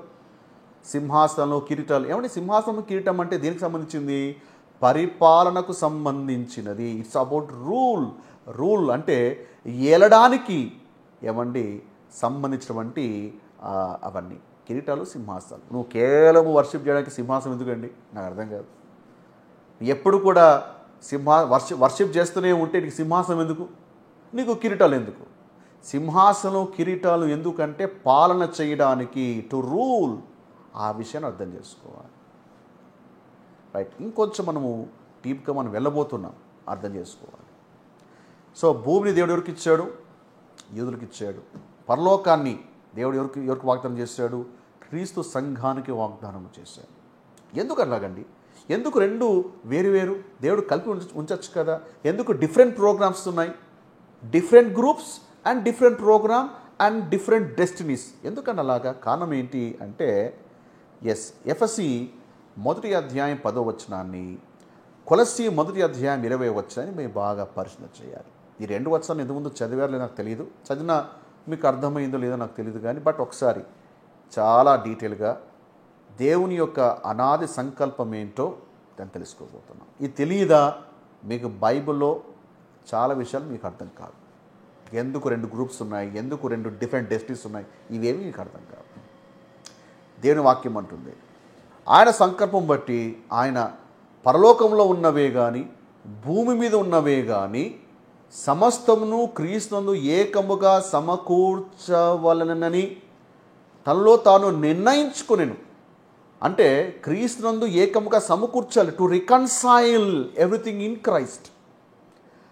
రికన్సైల్ అంటే ఏంటి? రికన్సిలేషన్ కానివి ఉన్నాయి. ఎక్కడ? పరలోకంలో ఉన్నాయి, భూమి మీద ఉన్నాయి. అంటే భూమి కంప్లీట్గా ప్రభులో ఆధీనంలోకి వచ్చేసిందా అంటే ఇంకా రాలేదు. అలాగే పరలోకము పూర్తిగా ప్రభు ఆధీనంలోకి వచ్చేసిందా? పరలోకం అంటే ఏంటి? ఇక్కడ మధ్యాకాశం. ఇది ప్రభు తండ్రి యొక్క పూర్తి ఆధీనంలోకి వచ్చిందా అంటే రాలేదు. ఎర్త్ ఇంకా కంప్లీట్గా ప్రభు కంట్రోల్కి రాలేదు. మధ్యాకాశం ఇంకా కంప్లీట్గా ప్రభు కంట్రోల్కి రాలేదు. ఎందుకంటే మధ్యాకాశం ఇంకా అక్కడ ఇంకా అపవాది వాడి యొక్క దూతలు ఇంకా అక్కడ ఉన్నాయి. ఈ 2 కూడా క్రీస్తులో ఏకముగా సమకూర్చాలి. ఈ 2 కూడా కంప్లీట్ కంట్రోల్లో తెచ్చుకోవాలి క్రీస్తు ద్వారా అన్నది తండ్రి సంకల్పమై ఉన్నది. కొలస్సీ 1వ అధ్యాయం 20వ వచనం, ఆయన శిలువ రక్తము చేత సంధి చేసి ఆయన ద్వారా సమస్తమును అవి భూలోకమందున్నవైనను పరలోకమందున్నవైనను వాటన్నిటినీ ఆయన ద్వారా తనతో సమాధానపరుచుకొనవలని తండ్రి అభిష్టమాయను. తనలో ఆయన ద్వారా సమాధానం అంటే సమాధాన పడనివి కొన్ని ఉన్నాయి. భూమి ఇంకా కంప్లీట్గా ప్రభుతో సమాధాన పడలేదు, ఇంకా రెబెలియన్ ఉంది, ఇంకా తిరుగుబాటు ఉంది, ఇంకా అవిధేయత ఉంది. అలాగే పరలోకం, ఇక్కడ పరలోకం అంటేనే మధ్యాకాశం అండి. ఎందుకంటే తెలుగులో అన్ని చోట్ల పరలోకం ఉంది. సో పరలోకంలో కూడా వివిధ స్థాయిలు ఉంటాయి. In the beginning God created heavens and the earth. అంటే హెవెన్స్ అంటే మనకు తెలిసింది ఏంటంటే, మనకు పరలోకం అంటే ఒకటే అనుకుంటా, కాదు, చాలా రెలమ్స్ ఉంటాయి. హెవెన్లీస్ చాలా రెలమ్స్ ఉంటాయి. సో భూమి, ఈ మధ్యాకాశం అంటే ఈ పరలోకం, ఈ 2 కూడా క్రీస్తు ద్వారా తనతో సమాధానపరచుకోవాలి అని దేవుడు కోరుతున్నాడు. మరి ఎలా సమాధానపరచబడుతుంది? ఈ భూమిని దేవుడు యూదులకి ఇవ్వబడింది. ఓకే, యేసు ప్రభువారు 1000 ఏళ్ల పాలన తర్వాత, ధవల సింహాసన తీర్పు తర్వాత, అపవాదిని బంధించి మరణాన్ని అపవాదిని నరకంలోకి వేసిన తర్వాత అప్పుడు నూతన భూమి అనేది ఏర్పరచబడుతుంది. ఆ నూతన భూమిలో అవిధేయత ఉండదు. ఆ నూతన భూమిలో శాపగ్రస్తమైనది ఉండదు. ఆదికాండంలో ఉన్నటువంటి భూమి ఏదైతే ఉందో ఆ విధమైనటువంటి స్థితికి వచ్చేస్తుంది. అప్పుడు ఆ నూతన భూమి తండ్రితో సమాధానము పడుతుంది. సో ఎర్త్లీ ప్రోగ్రామ్, ఒక మిషన్ ఎవరి ద్వారా సాధ్యమవుతుంది? It is through the juice, యూదుల ద్వారా సాధ్యమవుతుంది, ఇజ్రాయెల్ ప్రజల ద్వారా. మరి వాట్ అబౌట్ ద హెవెన్? ఇప్పుడు మధ్యాకాశంలో ఉన్నటువంటి ఆ వలయము కూడా, ఆ రెలము కూడా, అది కూడా మరి ప్రభు ఆజ్ఞలకు రావాలి కదా. అక్కడ ఇంకా ఎవరున్నారు? దేవదూతలు ఉన్నారు, పడద్రోవేటువంటి దేవదూతలు ఉన్నారు. వాడి యొక్క దూతలు, లూసిఫరు వాడి దూతలందరూ కూడా అక్కడ ఉన్నారు. సో అపవాది ఒక స్థావరం ఎక్కడుంది చెప్పండి? మధ్యాకాశంలోనే ఉంది. ఇంకా ఇక్కడ కొన్ని విషయాలు చెప్తాను మీకు. ఇక్కడ మీరు కింగ్డమ్ హైరార్కీ తెలుసుకోవాలి. సో కొలసి 1:16 చూసినట్లయితే, ఏలనగా ఆకాశమందున్నవియు భూమి ఎందున్నవియు, ఆకాశమందున్నవియు భూమి ఎందున్నవియు, దృశ్యమైనవి కానీ అదృశ్యమైనవి కానీ. అవి ఎలా ఉన్నాయి చూడండి, హైరార్కీ చూడండి. సింహాసనములు, ప్రభుత్వములు, ప్రధానులు, అధికారులు. చూస్తున్నా, ఇదంతా హైరార్కీ ఇదంతా కూడా. సో భూమిలో ఒక భూలోక రాజ్యంలో ఎలాగైతే ఇలా హైరార్కీ ఉందో, పరలోకంలో ఇదే హైరార్కీ ఉంది. అర్థమైందా? సో ఈవెన్ మధ్యాకాశంలో అపవాది ఎక్కడైతే స్థావరం ఏర్పరచుకున్నాడో వాడి రాజ్యంలో కూడా ఈ హైరార్కీ ఉంది. ఎఫెసీ 6:12 చూడండి. ఏలంగా మనం పోరాడేది శరీరులతో కాదు కానీ ప్రధానులతోనూ అధికారులతోనూ. అధికారం అంటే ఏంది? లోక అధికారులతోనూ అది కాదండి. ఇక్కడ అధికారులు అంటే ఏంది? Spiritual forces, evil forces.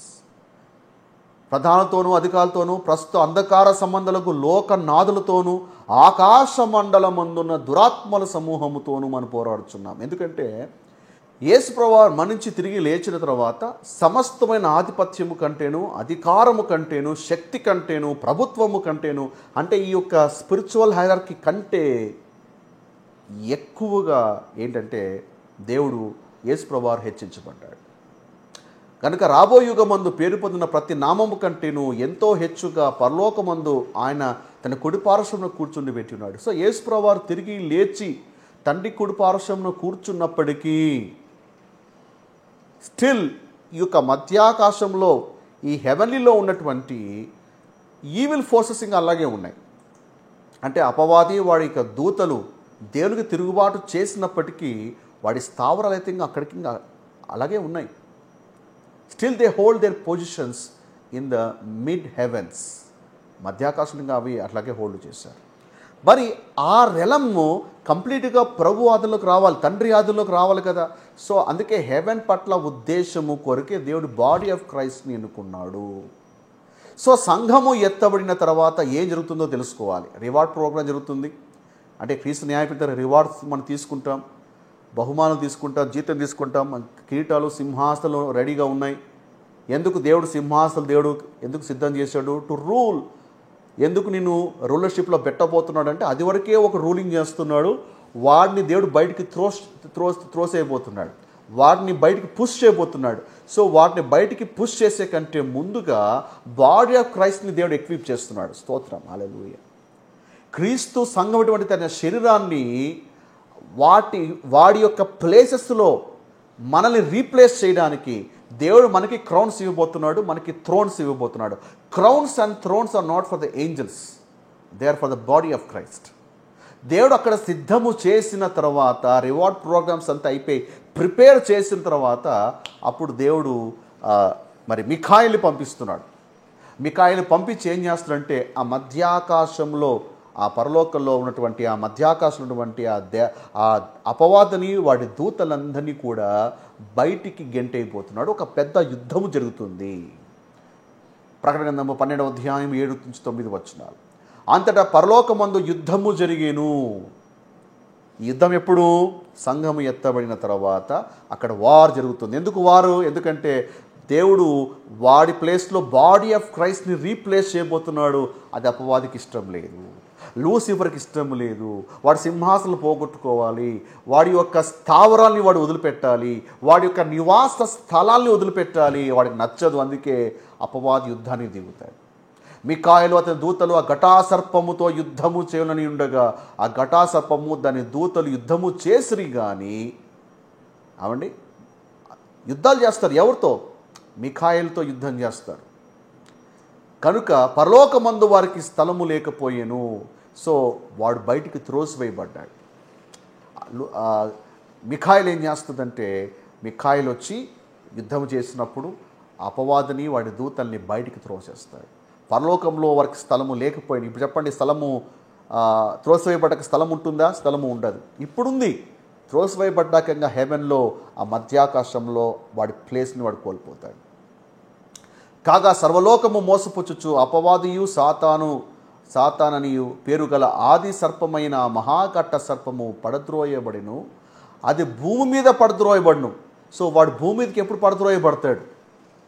సంఘం ఎత్తబడినాక ఒక యుద్ధము జరుగుతుంది. అప్పుడు ఆ స్థావరం అంతా కూడా వెకేట్ చేయబడుతుంది, ఖాళీ చేయబడుతుంది. అపవాది వాడి దూతలందరినీ కూడా త్రోసేసినాక వాళ్ళు భూమి మీదకి పడద్రోయబడుతుంది. దాని దూతలు కూడా పడద్రోయబడ్రి. సో దూతలు పడద్రోయబడిన తర్వాత ఇంకా మధ్యాకాశంలో ఇంకా ఏమైనా ఉందా అంటే వాడి ప్లేస్ ఏమైనా ఉందా అంటే వాడి ప్లేస్ లేదు, అది ఖాళీ అయిపోయింది. ఆ ప్లేస్ని బాడీ ఆఫ్ క్రైస్ట్ ఆక్యుపై చేయబోతుంది. స్తోత్రం. దేవుడు భూలోక రాజ్యం కంటే ఆ హెవెన్లీ ప్లేసెస్ చాలా పవర్ఫుల్. అది దేవుని యొక్క హెడ్ క్వార్టర్ లాంటిది అది. సో ఆ ప్లేస్ని మనం ఆక్యుపై చేయబోతున్నాం. Praise God. ఎప్పుడైతే వాడు భూమి మీద పడద్రోయబడతాడో మరి ఒక గొప్ప స్వరము పరలోకమందు ఇలాగు చెప్పుట వింటిని, రాత్రి మంగళ్ళు మన దేవుని ఎదుట మన సహోదరుల మీద నేరం మోపబడిన అపవాది పడద్రోయబడి ఉన్నాడు కనుక ఇప్పుడు రక్షణయు శక్తియు రాజ్యము మన దేవుని వాయును, అప్పుడు అధికారము ఆయన క్రీస్తుదాయను. సో వాడు పడద్రోయబడిన తర్వాత ఇంతకీ పడద్రోయబడటం ఎప్పుడు జరుగుతుంది అంటే 7 సంవత్సరాల శ్రమల కాలం కదా. ఫస్ట్ 3.5 years అయిన తర్వాత అప్పుడు కరెక్ట్గా ఆ పాయింట్లో అపవాది భూమి మీదకి పడద్రోయబడతాడు. అందుకే మహాశ్రమలు మొదలవుతాయి. ప్రథమైన శ్రమలు మహాశ్రమలు. మహాశ్రమ ఏంటంటే కఠినమైన శ్రమ. ఎందుకంటే ఫస్ట్ 3.5 years అయిన తర్వాతనే అపవాది పైనుంచి కిందికి పడద్రోయబడతాడు. ఎప్పుడైతే పైనుంచి కింద పడద్రోయబడతాడో చూడండి దేని వాక్యం అంటుంది, పరలోక నివాసులారా ఉత్సహించుండి. భూమి మీకు శ్రమ, పరలోక నివాసులు ఉత్సహించండి. ఎందుకు? అంతవరకు అది వాడు ఆక్యుపై చేసుకున్నాడు. ఇప్పుడు వాడికి బయటకు త్రోయబడ్డాడు. ఇప్పుడు హెవెన్ కంప్లీట్గా రికన్సైల్ అయ్యింది. అందుకే పరలోకం ఉన్నటువంటి వాళ్ళందరూ కూడా రిజాయిస్. ఆ తర్వాత బాడీ ఆఫ్ క్రైస్ట్ ఆ ప్లేస్ని ఆక్యుపై చేస్తుంది. సో రీకన్సలేషన్ జరిగింది కాబట్టి పరలోకంలో గొప్ప ఉత్సాహము, ఒక ఉత్సవం జరుగుతుంది, సెలబ్రేషన్స్ అక్కడ. కానీ భూమి మీద శ్రమ. ఎందుకంటే వాడు భూమి మీద పడిన తర్వాత అంతటా స్టోరీ అయిపోలేదు. ఇప్పుడు భూమి మీద చాలా జరగబోతున్నాయి. ఏమవుతుంది చూడండి. భూమి మీద పడిన తర్వాత అపవాది తనకు సమయం కొంచెమేం తెలుసుకొని బహుక్రోధం గలవాడై మీ యొద్దకు దిగి వచ్చి ఉన్నాడని చెప్పాను. సో వాడు భూమి మీదకి పడిన తర్వాత బహుక్రోధం గలవాడై, చాలా కోపం. ఎందుకు కోపం చెప్పండి? వాడు తన నివాస స్థలాన్ని కోల్పోయాడు, తనకు సింహాసనం కోల్పోయాడు, తన పవర్స్ కోల్పోయాడు. మొత్తం రోడ్డు మీద పడ్డట్టుగా వాడు వచ్చి భూమి మీద పడ్డాడు. వాడికి కోపంతో ఊగిపోతున్నాడు, దిగి వచ్చాడు. కోపంతో దిగి వచ్చి ఇప్పుడు వాడు పగా ప్రతీకారం ఎవరి మీద? కింద భూమి మీద ఉన్నారు చెప్పండి. యూదులు వాళ్ళు రాజ్యం వెళ్తారు కదా, వాళ్ళ కోపం అంతా కూడా యూదులే. సో వాడు యూదుల వెంట పడతాడు. అందుకే 1 పేతురు 5వ అధ్యాయం 8వ వచనం రాయబడి ఉంది, నిబ్బరమైన బుద్ధి గలవారే మెలకుగా ఉండండి, మీ విరోధైన అపవాది గర్జించు సింహము వలె ఎవరిని మృంగుదనా అని వెతుకుతూ తిరుగుచున్నాడు. వాడు గర్జిస్తున్నాడు. సో సింహం ఎప్పుడు గర్జిస్తుంది? కోపం వచ్చినప్పుడు గర్జిస్తారు. సో అపవాది కోపము సింహం ఒక గర్జనతో పోల్చబడింది. వాడి క్రోధం అంతగా ఉంటుంది. యూదులు ఎక్కడెక్కడ ఉన్నాడో సో వాళ్ళందరూ కూడా వెంటాడి మింగేయడానికి ట్రై చేస్తారు. సో ఈ దినాల్లో అయితే అపవాది గర్జన సింహాలు తిరగట్లేదు. గుర్తుంచుకోండి, 1 పేతురు 5:8 ఇప్పుడు నెరవేరలేదు. వాడు ఇంకా భూమి మీద పడద్రోయబడలేదు. భూమి మీద పడద్రోయబడిన తర్వాత వాడు గర్జన సింహం వల్లే తిరుగుతాడు. అది కూడా ఎవరి వెంట? యూదుల వెంట, మన వెంట కాదు. అంటే ఈ కృపాకాలంలో మనకి స్పిరిచువల్ వార్ఫేర్ లేదంటే ఉంది. I'm not talking about that. కానీ ఇక్కడ 1 Peter 5:8 ఏమైతే ఉందో అది మన దినాల్లో నెరవేర్చబడదు. అర్థమైందా? గర్జ సింహం వల్ల ఎవరిని మింగుదనా? చాలామంది ప్రసంగాలు చేస్తుంటారు, ఇదిగో అపవాది గర్జ సింహం వల్లే వాడు మింగుతున్నాడు, క్రైస్తవుడని మింగేస్తాడు, చాలా జాగ్రత్త. వాడు నిన్నెందుకు మింగుతాడండి? అపవాది నిన్నెందుకు మింగుతాడు? ఇక్కడ అపవాది గర్జించేది క్రైస్తవుల మీద కాదు, యూదుల మీద. అప్పుడు క్రైస్తవులు ఎక్కడ ఉంటాడు? అప్పుడే ఎత్తబడి వాడి ప్లేస్ మనం రీప్లేస్మెంట్ చేసి ఉంటాం.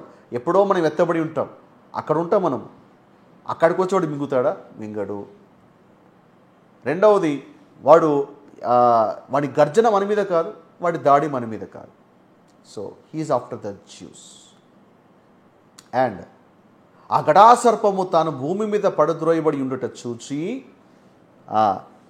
ఆ మగ శిశువును కనిన స్త్రీని హింసించెను. ఇప్పుడు చెప్పండి, ఆ ఘటా సర్పము అంత్యక్రీస్తు అపవాది ఎవరిని హింసిస్తుంది? బాడీ ఆఫ్ క్రైస్ట్నా, మగ శిశువును ఆ స్త్రీనా? లేఖనం బాగా చదవండి. వాడు వెంటబడి క్రైస్తవులు వెంట కాదు, క్రైస్తవులు వెంటబడే ఛాన్సే లేదు. మగ శిశువు, స్త్రీ. సో ఇక్కడ స్త్రీ ఎవరు? చాలామంది ఈ స్త్రీని సంఘంతో పోలుస్తుంటారు. సంఘమే, మన సంఘమే, సార్వత్రిక సంఘమే. సో కాబట్టి చూడండి, సంఘం ఉంది కదా, స్త్రీ ఉంది, సంఘం ఉంది కదా, అందుకే 7 ఏళ్ల శ్రమ కాలంలో సంఘం ఉంటుంది అన్నట్టుగా దీన్ని బాడీ ఆఫ్ క్రైస్ట్కి అప్లై చేస్తుంటారు. అయ్యా, ఈ స్త్రీ సంఘము కాదు. అఫ్కోర్స్ ఇది సంఘమే, ఇది యూదుల సంఘము. సంఘాలు 2 రకాలుగా ఉన్నాయి. There are 2 types of churches. చాలామంది తెలియదు 2 రకాల సంఘాలు ఉన్నాయని. సో అందుకే దాని మీద కూడా ఒక వీడియో చేశాను, 2 types ఆఫ్ చర్చెస్. ఆ లింక్ కూడా ఇస్తాను, ఐకార్డ్లో పెడతాను, డిస్క్రిప్షన్లో ఇస్తాను, దయచేసి వాచ్ చేయండి. ఎక్కడ సంఘం కనపడినా కూడా ఇది మనదే అనుకుంటే ఇక తప్పుడు సిద్ధాంతాలు బయలుదేరుతాయి. కాదు. సో ఇక్కడ స్త్రీ ఏంటంటే, సో అది ఇజ్రాయేల్ ప్రజలు స్త్రీతో పోల్చబడ్డారు. పాత నిబంధనలో బోల్డ్ అనే రెఫరెన్స్లు ఉన్నాయి. స్త్రీ ఎవరు కాదు, ఇజ్రాయేల్ ప్రజలే. మన మగ శిశువు ఎవరు? క్రైస్తవ పండితులు ఈ మగ శిశువు ఎవరో కాదు, యేసు ప్రభువారే అని బోధిస్తుంటాయి. ఇంతకంటే దుర్బోధం ఇంకోటి ఉండదు. మగ శిశువా? యేసు ప్రభు మళ్ళా శిశువుగా పుడతాడా? 2000 సంవత్సరాల క్రితం యేసు ప్రభు శిశువుగా జన్మించాడు, మళ్ళా శిశువుగా పుట్టాడు.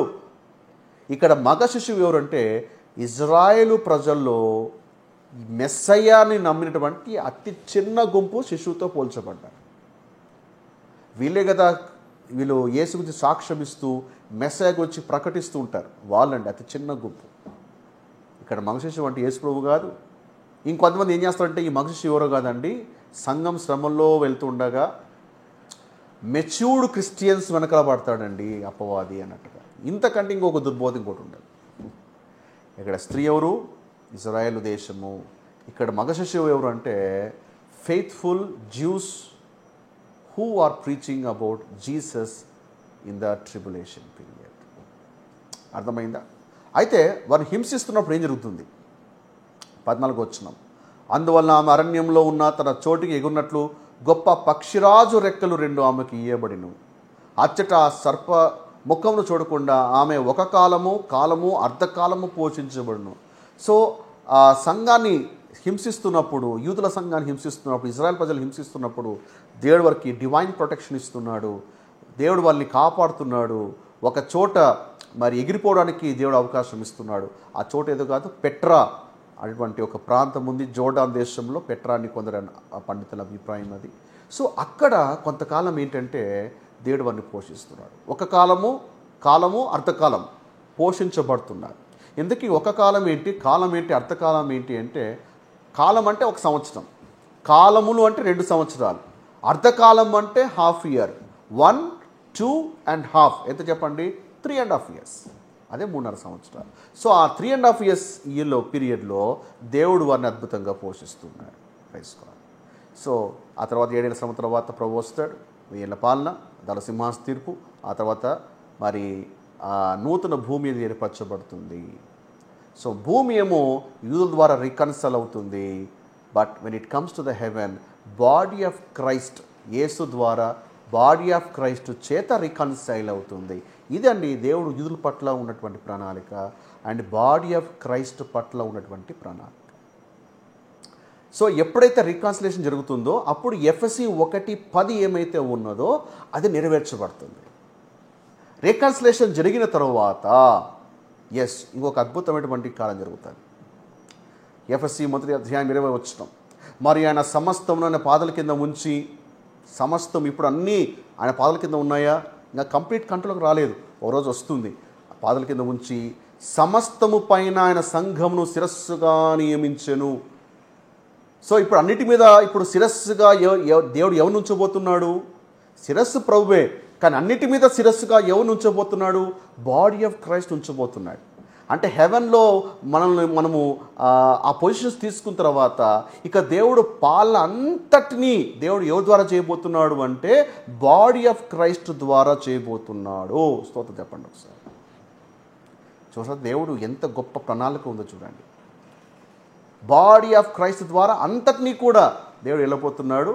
అంతటి మీద కూడా దేవుడు శిరస్సుగా పెడుతున్నాడు. ఇప్పుడు బాడీ ఆఫ్ క్రైస్ట్ అంతటి మీద శిరస్సుగా ఇప్పుడు పెట్టాడా? అలాగైతే ఇంకా సంఘాలు ఎందుకు హింసించబడుతున్నాయి? క్రైస్తవులు ఇంకా ఎందుకు హింసించబడుతున్నారు? ఇది ఒక దినంలో నెరవేర్చబడుతుంది. ఒక దినంలో నెరవేర్చబడుతుంది. ఆ దినమున దేవుడి రాజ్యం అంతటిలో కూడా దేవుడు సంఘము ద్వారా పరిపాలన చేయబోతున్నాడు. దేవుడు సంఘాన్ని శిరస్సుగా ఉంచబోతున్నాడు. భూలోకమే కానీ ఏదైనా సరే ఆల్ రెలమ్స్ అంతా కూడా అన్నిటి మీద కూడా దేవుడు సంఘాన్ని శిరస్సుగా ఉంచబోతున్నాడు. ఒకసారి కృపాకల్లో ఒక విశ్వాసగా నీకు నాకు ఇచ్చినటువంటి స్థానం ఎలాంటిదో మీరు ఒకసారి ఆలోచించండి. దేవుడు యూదులకు భూమిని ఇచ్చాడు, మనకు కాదనగా చాలామంది అయ్యో మనకు కాదా అని ఫీలింగ్. అసలు వాళ్ళకంటే గొప్ప పొజిషన్స్ దేవుడు ఇచ్చాడు, వాళ్ళకంటే గొప్ప ఆధిక్యతను దేవుడు ఇచ్చాడు, వాళ్ళకంటే గొప్ప స్థానాన్ని దేవుడు ఇచ్చాడు. దేని విశ్వవ్యాప్తమైనటువంటి ఆయన రాజ్యంలో భూమి కేవలం చిన్నది మాత్రమే. ఎందుకంటే వాళ్ళు భూ సంబంధులు, మనం ఎవరు ఆత్మ సంబంధులం. వాళ్ళు కేవలము భూభాగాన్ని వెళ్తారు. మనమేంటి బాడీ ఆఫ్ క్రైస్ట్ ద్వారా సమస్తమును వెళ్తున్నాడు. దేవుడు సమస్తమును శిరస్సుగా పెట్టాడు అన్నిటి మీద. ఈవెన్ ఎర్త్లీ కింగ్డమ్ మీద కూడా దేవుడు శిరస్సుగా పెట్టాడు. అంటే వాళ్ళకంటే పై స్థాయిని దేవుడు బాడీ ఆఫ్ క్రైస్ట్ పెట్టాడు. ఎంత గ్రేస్ చూడండి, ఎంత అద్భుతమైనటువంటి విషయం చూడండి. అసలు ఊహించుకుంటూనే ఒళ్ళు జలరిస్తుంది. అంతటువంటి గ్లోరీ, అంత కృపదైశ్వర్యము దేవుడు సంఘానికి ఇచ్చాడు. అందుకే పౌలు అంటాడు తన పత్రికలో ఏమంటాడంటే, ఒక విషయమే ప్రార్థన చేస్తున్నాడు. ఎఫెసీ 1:17, 17, 18, 19 వచనాల్లో మీ మనోనేత్రలు వెలిగింపబడినందున మీ మనతలు వెలిగించబడాలి ప్రార్థన చేస్తున్నాడు.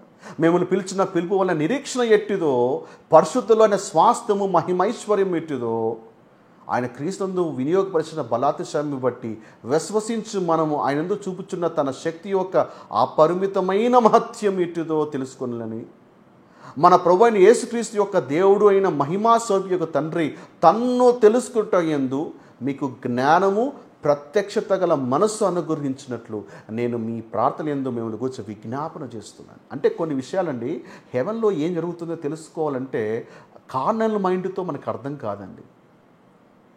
మనకి జ్ఞానము ప్రత్యక్షత కావాలి.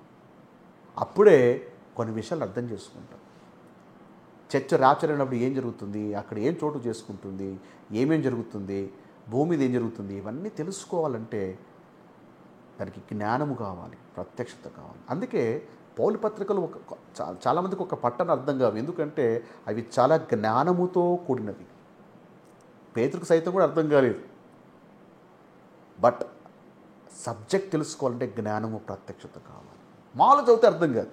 అందుకే చాలామంది చూడండి పౌలు పత్రికల మీద పెద్ద ఫోకస్ చేయరు. ఎక్కువగా కింగ్డమ్ ప్రోగ్రామ్ ఉన్నటువంటి సువార్తలలో ఉన్నటువంటి విషయాలు, లేదా పాత నిబంధనల విషయాలు, లేదా పౌలు పత్రికలు అటుపక్క ఉన్నటువంటి హెబ్రీ ప్రకటన గ్రంథాల మీద వాటి గురించి ఎక్కువ చెప్తారు. కానీ పౌలు పత్రికలు ఉన్నటువంటి మహదైశ్వరం, కృప మహదైశ్వరం గురించి, జ్ఞానం గురించి ఇవేవి కూడా చెప్పడానికి సాహసించారు. ఎందుకంటే ఒక పట్టణ అర్థం కాదు కాబట్టి. And devil successful. చాలామంది క్రైస్తవుల్ని అపవాదం మోసం చేసి అంధకారంలో పెట్టేస్తుంది. పౌలు పత్రికల విషయంలో చాలామందికి వాళ్ళ మనోతల గుడ్డిదం కలుగజేసింది. అండ్ క్రైస్తవులందరినీ కూడా కింగ్డమ్ ప్రోగ్రాంలో కట్టేసింది. పౌలు పత్రికలు వంటి మహదైశ్వరం అర్థం కావట్లేదు. ఏం బిడ్డ, నువ్వు ఎత్తబడిన తర్వాత నీ స్థానం ఏంటిదో, నీ స్థాయి ఏంటిదో నీకు అర్థమవుతుందా? Praise God. సో చెప్పాలి, బాడీ ఆఫ్ క్రైస్ట్ ఎత్తబడిన తర్వాత ఎక్కడికి వెళ్తుంది? To heaven. ఎందుకంటే మన డెస్టినేషన్ అది అండి. దేవుడు అందుకే పెట్టాడు. అక్కడ పెట్టి మళ్ళీ భూమికి తీసుకొస్తే ఇంకా పర్పస్ ఏమవుతుంది చెప్పండి? అది ఓకే. త్వరగా 3 గుంపుకు వచ్చేద్దామా? మొదటి గుంపు ఏంటి చెప్పండి? ఎర్త్లీ రెలమ్, భూలోక రాజ్యము. రెండవది హెవెన్లీ రెలమ్, పరలోకము. మూడవది ద లేక్ ఆఫ్ ఫైర్, అంటే అగ్నిగుండము. ఈ అగ్నిగుండానికి ఏ గుంపు వెళ్తారు? ఇక్కడికి ఎవరు వెళ్తారు? ఇది చూద్దాం. ప్రకటన గ్రంథము 20వ అధ్యాయము మీరు 11 నుంచి 15 వచనాలు చూసినట్లయితే అక్కడ మాకు ధవళ సింహాసనం తీర్పు ఉంటుంది.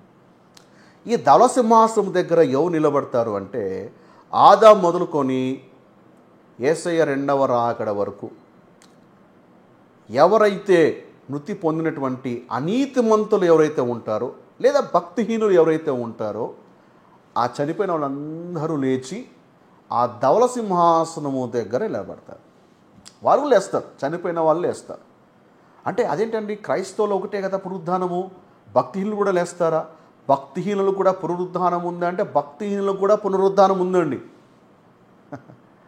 వాళ్ళకు కూడా రిజరక్షన్ ఉంది. ఎస్, అపోస్తలకార్యం 24వ అధ్యాయం 10వ వచనం చూడండి. నీతిమంతులకు అనీతిమంతులకు పునరుద్ధానము కలగబోచున్నదని అని చెబుతున్నాం. అంటే వారికి కూడా పునరుద్ధానం ఉంది. దానియేలు 12వ అధ్యాయం 2వ వచనంలో రాయబడి ఉంది, ఆ అనీతిమంతులు ఎందుకు తిరిగి లేస్తారు అంటే నిందల పాలవుటకు నిత్యము హేయులుగా ఉండుటకు వాళ్ళు మేలుకుంటారు. వాళ్ళు ఎందుకు లేస్తారు చెప్పండి? నీతిమంతుల పునరుద్ధానం వేరు. వాళ్ళైతే రివార్డ్స్ కొరకు లేస్తారు, పాలన కొరకు లేస్తారు. కానీ మనము అంటే భక్తిహీనులు ఎందుకు లేస్తారు? నిందల పాలవడానికి, నిత్యము హేలుగా ఉండడానికి లేస్తారు. దీన్నే తీర్పు పునరుత్థానము అంటారు. దీన్నే తీర్పు పునరుద్ధానము అంటారు. సో వీళ్ళందరూ కూడా ఆ ధవల సింహాసనం దగ్గర నిలబడతారు. ఇక్కడ నిలబడాలందరూ కూడా భక్తిహీనులే. నమ్మినటువంటి యూదులో నమ్మిన భక్తులు కాదు, లేదా బాడీ ఆఫ్ క్రైస్ట్లో ఉన్నటువంటి వాళ్ళు కారు. వీళ్ళందరూ కూడా అవిశ్వాసులు.